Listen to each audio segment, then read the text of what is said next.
ဘရင်လူးကြီး17ဟာသူ့ရဲ့နန်းတော်မှာနက်ခတ်ဆရာတဦးကိုခန့်အပ်ထားခဲ့ပူပါတယ်။တနေ့မှာတော့ဒီနက်ခတ်ဆရာကနန်းတွင်အမျိုးသမီးတဦးဟာတပတ်အတွင်းသေဆုံးရလိမ့်မယ်လို့ဟောကိန်းထုတ်ခဲ့ပါတယ်။တကယ်လဲအမျိုးသမီးဟာတပတ်အတွင်းသေဆုံးသွားခဲ့ပါတယ်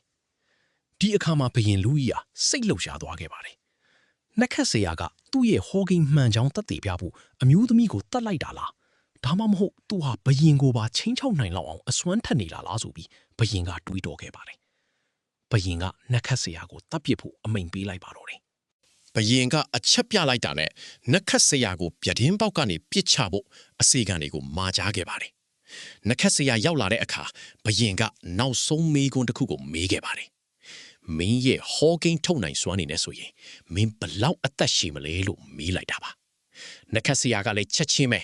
ကျွန်တော်မျိုးဟာဘရင်မင်းမြတ်ထက်3ရက်စောပြီးတည်ဆုံးရမှာပါလို့ပြန်ဖြေခဲ့ပါတယ်။ဘရင်လူးဤစာအချက်ပြဖို့ဘယ်တော့မှအမိန့်မပေးခဲ့ပါဘူးနက်ခတ်ဆရာကဒီအဖြေကိုကျယ်တွေစီကနေရခဲ့တာတော့မဟုတ်ပါဘူး။သူဟာကြိုတင်ခန့်မှန်းမှုရဲ့တကူးစွမ်းအားကိုနားလည်ပြီးသူ့ကိုယ်သူအသက်အာမခံထားခဲ့တာပါ။အခုခေတ်မှာဆိုရင်ကျွန်တော်တို့ဟာ AI ကိုရှေးခေတ် Oracle လိုမျိုးသုံးနေကြပါတယ်။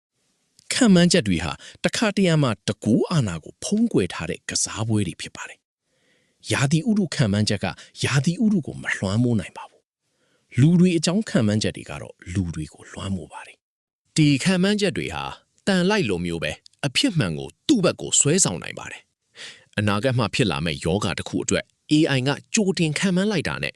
လူတစ်ယောက်ရဲ့အာမခံပရီမီယံနှုန်းတွေမြင့်တက်လာပြီးစိတ်ဖိစီးမှုကြောင့်ကျန်းမာရေးပိုဆိုးလာနိုင်ပါတယ်။ခံမှန်းချက်တွေဟာကဘာကြီးအကြောင်းဖော်ပြချက်တွေအချက်အလက်တွေလို့ထင်ရပေမဲ့တကယ်တော့မဟုတ်ပါဘူး။ဒါတွေဟာဒသနပညာရှင်တွေခေါ်တဲ့စကားပြောလုပ်ရက်တွေဖြစ်ပါတယ်။ဆိုလိုတာကတော့ကဘာကြီးကိုဖော်ပြယုံတတ်မဟုတ်ပဲတခုခုကိုလှုပ်ဆောင်တဲ့ဘာသာစကားမျိုးဖြစ်ပါတယ်။လူမှုရေးဆိုင်ရာခံမှန်းချက်တွေဟာလျှို့ဝှက်အမိန့်တွေလိုပါပဲ။ဒါတွေကကျွန်တော်တို့ကိုဘယ်လိုလှုပ်ဆောင်ရမယ်ဆိုတာကိုတွယ်ဝိုက်ပြောပြနေပါတယ်။ဒီခံမှန်းချက်တွေဟာတရားမျှတမှုကိုဖန်တီးပြီးဖုံးကွယ်ပေးတတ်ပါတယ်။ခံမှန်းချက်တွေဟာဘယ်တော့မှအမှန်တရားမဟုတ်ပါဘူး။အမှန်တရားတွေဟာအတိတ်ကာလကဖြစ်ရတွေဖြစ်ပါတယ်